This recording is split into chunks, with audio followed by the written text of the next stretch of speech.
Hey everybody, I'm Michael. And I'm Tiffany, and in today's video, we are going to talk about what it costs to live in the villages. So when we were shopping around for homes, we showed you that they give you this cost and budget estimation sheet. So today we're going to talk about, is it accurate, and did we stick to the budget or did we blow the budget? So, before we actually start going through this pricing and cost of living spreadsheet that the villages gave us line item by line item, just a couple of things to point out. Number one, it is so hard to believe. We've actually been here for a couple of months, right? It is very hard to believe. Time flies when you're having fun and busy at the villages, Yes. living the lifestyle. So, the other thing to kind of point out is we close in our house at the end of the month, and then that first month of bills was kind of weird because some of our bills were for like 40 days, and some were for like 26 days and stuff like that. Some of the bills they bill you from the middle of the month to the middle of the month, and some is for the actual month. So we're just going to focus on the month of December because that's the first full official month of bills that we've got. So December of 2023. But then going forward, definitely at the 6-month mark in our 1-year anniversary, I'm working on a budget spreadsheet which will cover all of this. And then we'll also cover all the other things that you might want to consider to budget for, like eating out, entertainment, and all that kind of stuff. But for today's video, we're just going to talk about the cost of living, what the villages says. So keep that in mind. And if you haven't subscribed by now, go ahead and hit the subscribe button, hit the notification bell, give us a thumbs up, and leave us a comment below. And who knows, maybe we'll do a 3-month cost analysis, but we're definitely going to do one at the 6-month and the 1-year anniversary.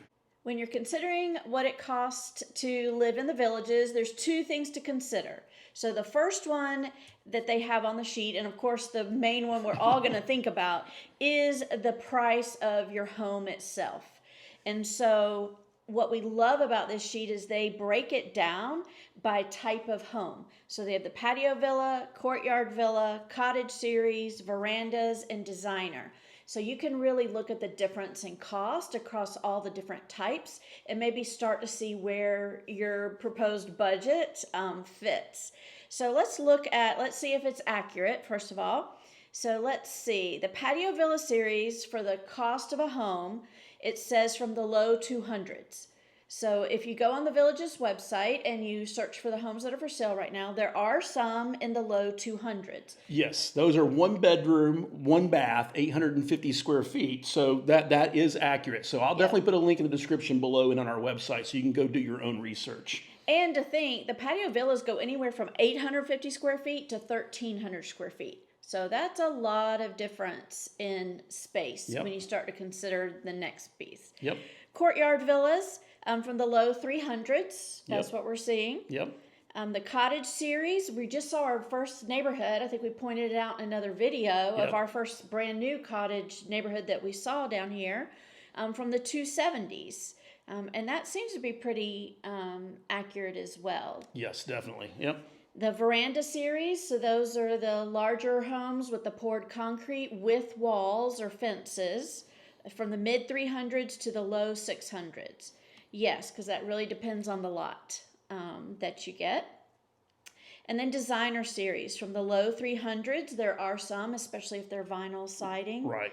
To over $1 million. Yes, there are a few homes for sale right now, quite over $1 million. And you notice the one thing they have not included on that, there should be another caveat, and that's the premier homes, The right? premier homes. Yeah, so we don't even know about the premier homes, but we know that you can go search right now. Some of those lots go from like 80,000 to almost 200,000 just for the lot alone. So that will be curious if anybody out there has a premier home, or maybe we'll do some more research to figure it out. But today, we're just going to compare each of these. And actually what we're going to focus on is just the patio villa category because that's what we bought, right? Right. What kind of house, what kind of model did we actually buy? So we bought the Emerald model, and it is a 2-bedroom, 2-bath with kind of the front lanai and a golf cart garage. And how many square feet do we have? So our total livable square feet that's under AC and heat is, I think, 1,295. So we're just shy of 1,300. And like you said earlier, they go anywhere from 850 for the 1 bedrooms up to 1,310 feet for the brand new ones that they're building right now. Someone's pointed out before there are older patio villa homes that may be in that 1,400 to 1,500 square foot range. But according to the Villages right now, everything they're building in the patio villa series is between 800 and 1,310 feet. All right, so now that we've bought our house, we've moved in, we got a couple of months worth of expenses under our belt, it's time now to do some actual comparison, line item by line item. And let's see, was the Villages being truthful in what they said? How close did we stick to the budget? Did we blow our budget? So we're only going to talk about the patio villas because that's what we bought. So if you'd like to see any of the rest of the homes, like the courtyard villas, the cottages, the verandas, the designer series, just pause the video or look in the description below. I'll put a link to this PDF that you can download, or you can go to our website as well too. So just reading this off real quickly, a couple of things to mention. Number one, they're going to say all of these fees or all these expenses are going to be based off of a purchase price of a patio villa of $242,000. That's the first thing to point out. The second thing, as we go through here line item by line item, you're going to see they have gas and electric combined. Not all homes in the Villages are on gas. We're on gas, so we'll share with you those exact costs here in just a minute. That's something to consider. And then we get down to the taxes. That does get a little bit complicated, so it depends on, are you a full-time Florida resident, or is this going to be your secondary home, and do you qualify for the homestead exemption? So they do put a little disclaimer in there about that. And then it does say that your monthly costs will vary considerably based on the size of your home, the size of your lot, your average usage, and all that kind of stuff. So the Villages does kind of put some little disclaimer notes in there for you, line item by line item. All right, so here's how they break it down. And they break it down on all the things that you must have, right? So the things that they do not include are like your cable, your internet, your car insurance, groceries, any of that kind of stuff. They're just giving you the estimation on what it's going to cost you on a monthly basis to actually live in your home. So the first thing they have on there is the amenity fee, and it was $189. The second thing is trash collection at $22. The third thing is they say average sewer is $40 per month. Then the next line item is average water is $30 per month. Then they have an average gas and electric combined at $90 a month. And hint, hint, we definitely blew that budget, right? The next line item is your average insurance, how much you're going to pay for your homeowner's insurance here in Florida. And on a patio villa, based on a $242,000 purchase price, they're estimating you'll spend about $80 per month. And then your average taxes on that home would be $232 per month. And then your average development district assessment, which is your bond, your maintenance, and your fire, is $129 per month. So the grand total, according to the Villages, if you live in a patio villa series home, is $812 for the month. Now, a couple of things to consider is they're averaging all the patio villas, not just the brand new ones, in the entire Villages area, which spans 3 different counties: Lake, Marion, and Sumter County, and we live in Lake County. So your prices may differ just on the county that you live in and stuff like that. Any other thing to point out about the differences on that? No, but one of your points about them doing all the Villages, like some people only live here 3 months of the year. Exactly, some are here yeah. 12 months. So, I think that usage where they put the caveat, the asterisk about it could vary depending on usage. Right. I think that's a huge one. If you're here in the summer, it's going to be a lot different than if you're only here in the winter. So just really considering they're looking at all the patio villas across the area. Yeah, because you may just be a snowbird, only be here 4 or 5 months out of the year, or you may be like us and be full-timers. We're going to live here year-round, so that's why I said stick around for our 6-month and our 1-year budget review. We'll try to give you a pretty accurate cost analysis. What does it cost in the summer versus the spring versus the winter and stuff like that. All right, so let's just break it down real quickly and go line item by line item. So estimated base price, sales price of $242.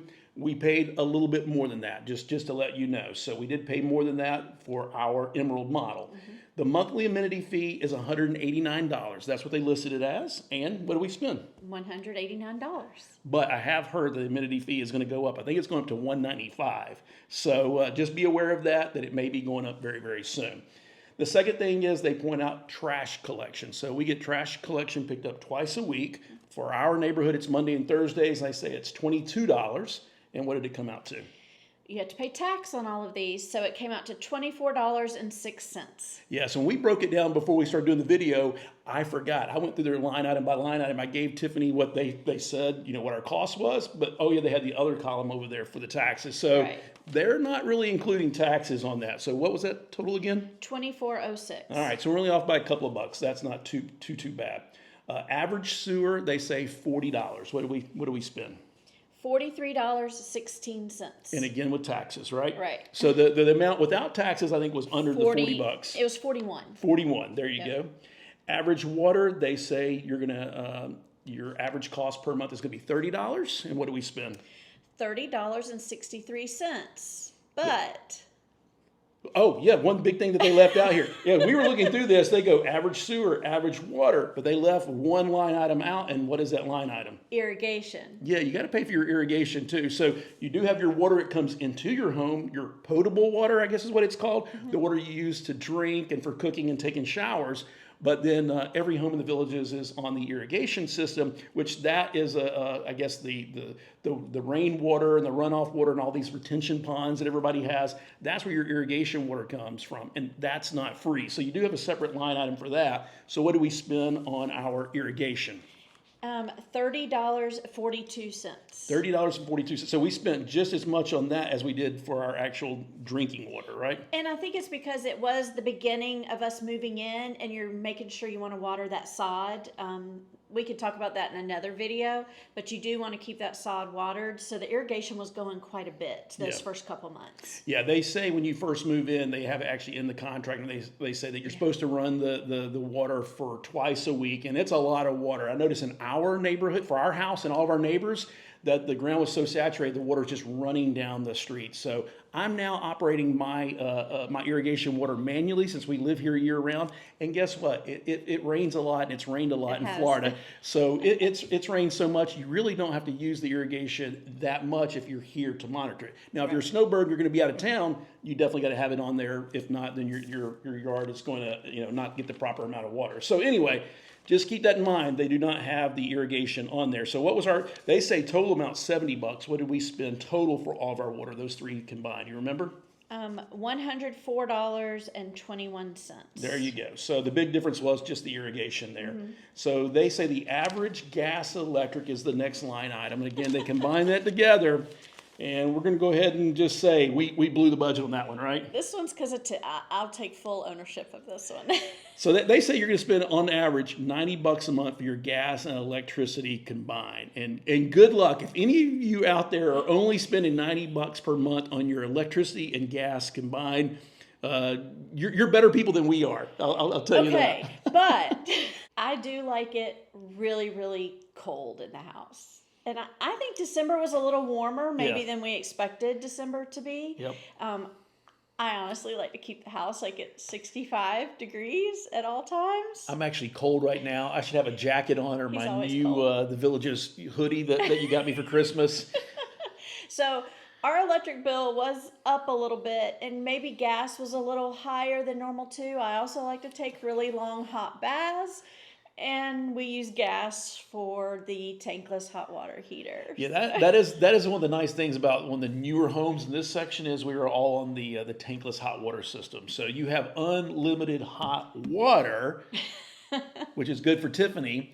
But the bad thing about that too is the tankless hot water system is in the front part of the house, and our bathroom, our master bath, is back there in the back. So you have to let the water run for, I don't know, a couple of minutes easily, whether it be in the sink or the shower, for the water to warm up. So that's probably increasing our gas bill a little bit and our water and sewer bill as well too. So just another thing to kind of think about there. Yeah. But she likes her unlimited hot water, and she likes to keep the house really, really cold. Yeah.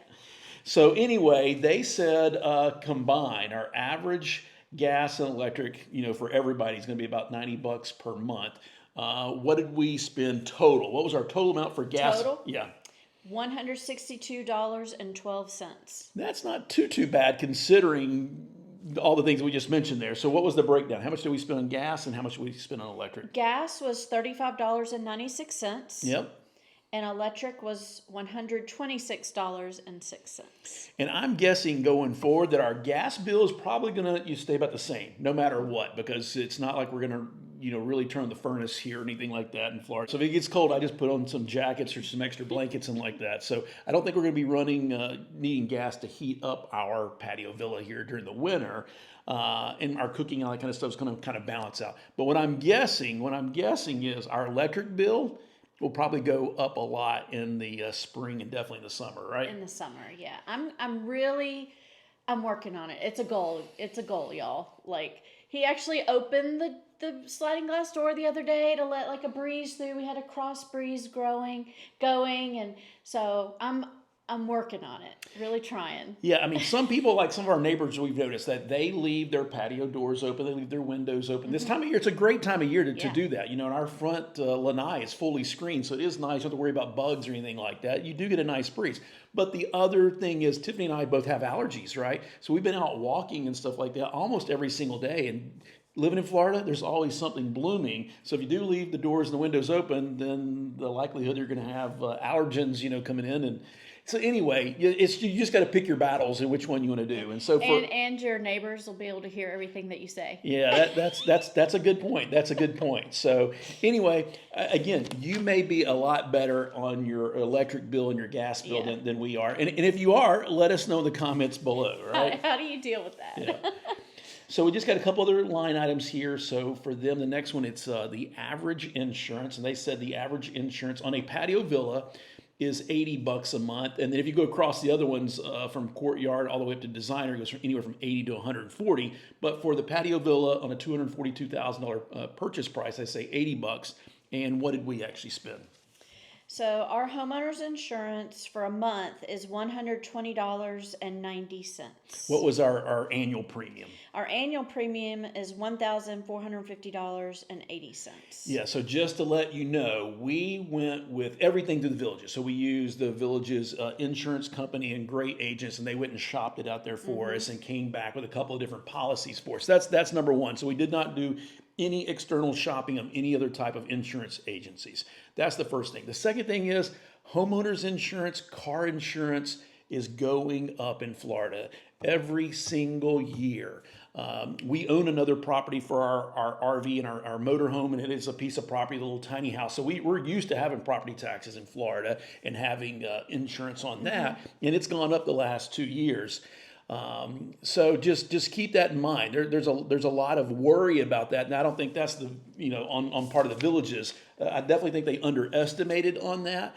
But some of these older patio villas in the different counties, and if they're smaller, then that's probably why average is only to $80 a month. The other thing is we elected to go with the total full coverage. We have everything. So we have all of our regular insurance. We have accidental, if somebody gets hurt, liability. We have liability. We've got hurricane insurance, and we also opted for the sinkhole coverage, which you do not have to do that. Right. The one thing that we don't have is the supplemental flood insurance. Right. They said they sent someone out, and we are not in a floodplain, so we were not required to buy flood insurance at all. Yeah, and your sales agent and your closing agent, they'll let you know. So if you're in a floodplain, you have to purchase flood insurance. We're not in a floodplain. Our home is not in one, so we didn't have to buy that. But I will go out there and shop around and see if we can find a little bit cheaper insurance. The other reason why we bought a brand new patio villa versus buying a resale was because there's also some confusion or just what's going on about roofs. So with hurricanes and stuff like that, you have shingles that are rated for 30 years. But the insurance companies that are still around, they started going and saying, well, you got to replace your roof every 20 years.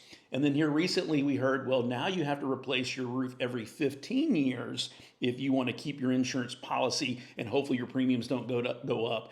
And then we've actually heard a rumor that it's now every 7 years. So don't know if that's a fact or not, that we've heard a lot of those rumors. And if you're out there and you've experienced that and your insurance premiums have gone up or you've had to replace your roof, let us know in the comments below. But we will go out there and shop around and see if we can find a little bit more affordable insurance, and we'll report back that to you on our 6-month and our 1-year anniversary videos. Yes. All right, so the last two line items here, again, a lot of this is going to be based on your the county that you live in, and then also the purchase price and all that kind of stuff. So the next one is our average taxes. And they say the average taxes for a patio villa is $232 per month. And we haven't actually got our tax bill for 2024 yet, but we went online and kind of tried to figure this out. And so what did we say our total amount was going to be for the year? And then what was our monthly cost going to be on our average taxes? Our taxes for the year estimated are $4,487.53. Yep, and that comes out to how much per month? $373.96. Which is a sizable increase or a lot more than what they said, because their average was 232. And do we have that difference there, what that was? $141, $140 roughly difference It's almost, a month. Almost 50% more than what they're estimating. Now, that is factoring in all of the patio villas, and there's some patio villas that are averaging about $210,000, and there's some resale patio villas. I just saw one recently for over $400,000. So you got to take your purchase price or your appraised value into consideration there.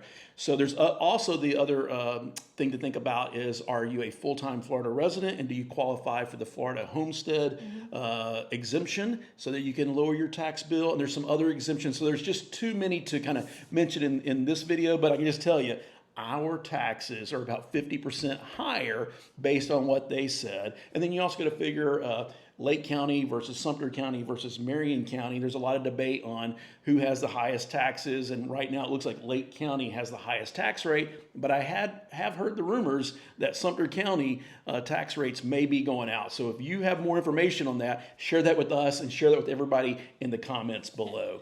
Anything else to add about taxes?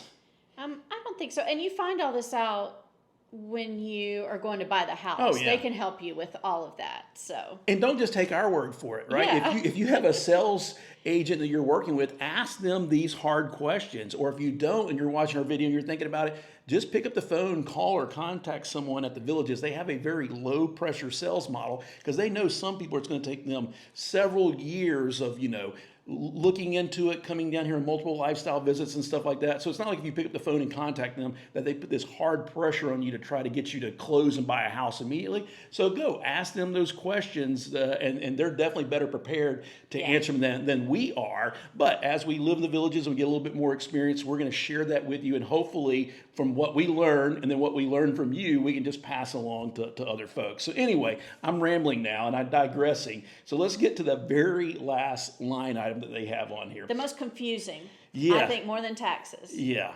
it's definitely confusing if you don't live in Florida or if you don't live in the Villages. It's so confusing that this is actually our fourth take. Usually we nail everything in our first or second take, but I had to stop the camera 3 or 4 times. So again, if you'd like to see us do a more in-depth video about bonds and taxes, let us know in the comments below, and then we'll just do one just specifically on that to break it out for you. But basically, like I said, if you're not in Florida, you've never heard of a bond, a lot of neighborhoods have that. A lot of communities, not just active adult 55 plus communities, most of those definitely have it, but even some of the other communities that are being developed around Tampa and Sarasota and Orlando for all generational type housing, they have bonds. And that's basically so it can pay for the infrastructure to build a community and then to maintain it. Things like roads and sewers and sidewalks and all that other kind of stuff. That's what a bond is.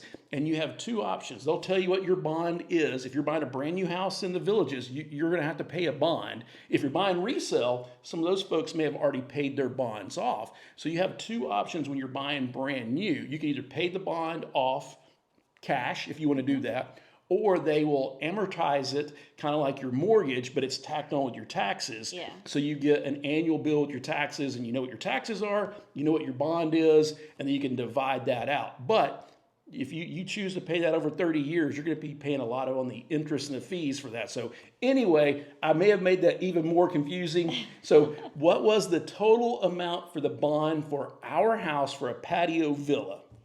Our bond is $21,912.40. That's what it is. And so what does that break out? Not including interest. Not including interest. So if based on the schedule they gave us and paying it out, on a monthly basis, how much does it come out to per month?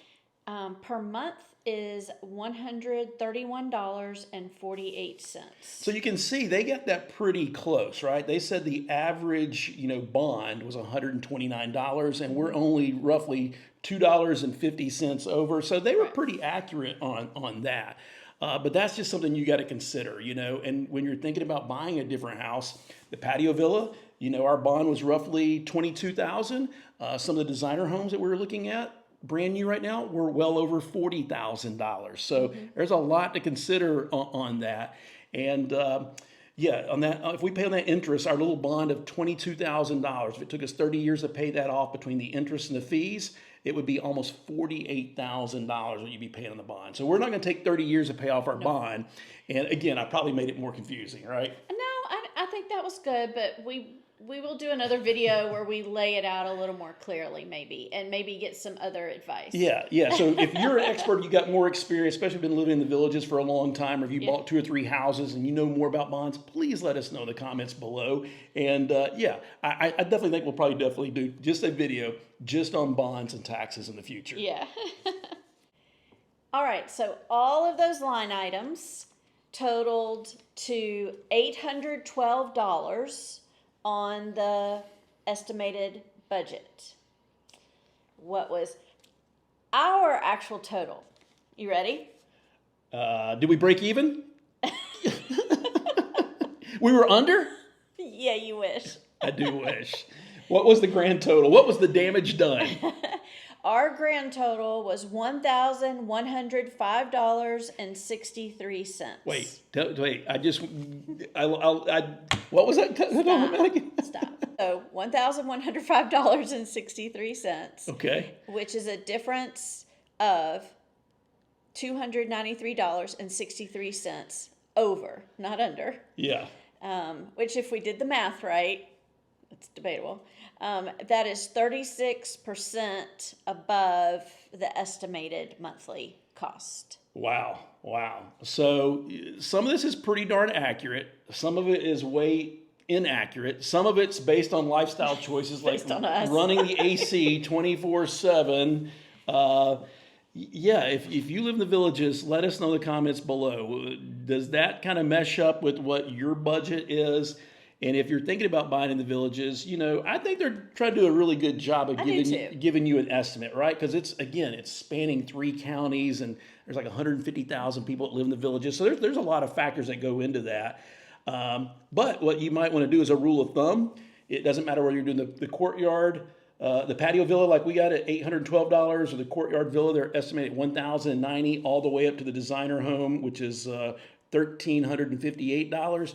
Take any of those numbers, and I would say probably add 20, 30, maybe 40% just to be safe if you're trying to budget this and make sure that you're going to be able to afford the village's lifestyle. And again, as we get more experience and as things kind of level out for us, then we're going to try to do better in certain areas, and so we can bring some of those costs down. But some things are out of our control, like insurance, that just keeps going up and up and up. So again, I'm working on a spreadsheet for our 6-month and for our 1-year anniversary. When we were full-time RVers, we did that because we sold our house and bought the RV and became totally debt-free. And that was the awesome thing, traveling around, going to RV campground to RV park, because your electricity and your water and all that was included in the fee that you paid to rent it and stuff like that. So we really haven't had an electric bill or water bill, all that kind of stuff. Nice. Yeah, it's been awesome. But I did come up with this great spreadsheet that would help us, budget for all of the costs that went into full-time RV life. So I'm going to do the exact same thing for this, and I will include every single one of those things, but I'll also include the other things like cable, internet, cell phone, car insurance. There's something else that you have to budget for if you're moving to the villages. What is that? How do I describe it? Party clothes. Like, if you're going to SantaCon, you need a Santa outfit. Exactly. If you're there's so many activities here, and everyone really dresses up, and if you're going to go do activities, I need a new workout clothes. Exactly. So there's different things like that we'll try to kind of keep track of and add to the spreadsheet as well. Yeah, so there's any category that we may have left off that you'd like to see me add to the spreadsheet, let me know in the comments below, and I'm working on that, and then we'll make that as a free download for everybody, and hopefully we'll get it available before the 6-month anniversary, but we'll definitely include that when we do our 6-month analysis and our 1-year analysis, because it's been very helpful to keep us on track in budgeting our lives, and so I definitely hope it can help a lot of you out there as well too. So anything else that you want to share about these numbers and stuff like that? No, I think it's just keeping it realistic and being prepared. No. So I do have one thing I just thought about. Okay. Literally just came to me as I'm looking at this, because a couple of you have asked me about this in the comments below. You've asked me, how do we charge up our Tesla? And I totally forgot to mention that when we were talking about electricity. So it's you on the electricity, not me. Yeah. See, she thinks she has an out. No. The Tesla really doesn't cost that much to charge up. I know it doesn't. And so, again, I'll do a whole video about charging the Tesla if you'd like. But yeah, I mean, we're just using the irregular outlet in the garage right now, which is a slow charge, So, but for how much we go around the villages, it's all we need. yeah, exactly. We can go all over the villages, come back, have plenty of charge left, plug it back up. I like to keep my battery at 80% max. If we're going on long road trips, I'll charge up to 100%, but I pretty much put it in there, and once it hits 80, it automatically turns off. So every time we get back to the house, I just plug it up automatically. It's plug and forget. And then when we wake up the next morning, it's always back up to 80%. So again, it uses so little. The Tesla tells you how much, Yeah. and it's pennies. Yeah, so I'll do a whole separate video just on how we charge our Tesla and what the costs are associated with and stuff like that. It's really, really negligible. We spend a lot more money in gas and oil for her car than we do charging up the Tesla. So anyway, that is something to kind of factor in. That probably added a few bucks per month, to our overall bill, but not a whole lot. So I'm gonna make you figure it out and show me. you're gonna make me figure. All right, I'll do the math and report back to Tiffany, and then we'll report back to you. But hopefully this video was helpful. Hopefully it wasn't too confusing. We confuse ourselves in a few parts. Always. But we do. We try to be transparent as possible. We don't mind sharing our life and sharing the expenses and stuff like that. So hopefully you'll get some benefit from it. And if you did get some benefit from it, please make sure you hit the thumbs up button. Leave us a comment. That really, really helps the YouTube algorithm. Subscribe if you haven't subscribed. And don't forget to hit that notification bell so you know every time we drop a new video. And we'd love if you would share our videos with anyone you know that is interested in the villages or the villages lifestyle. Thanks again for watching. Hopefully this video was very helpful. Have an awesome week, and we will see you in the next video.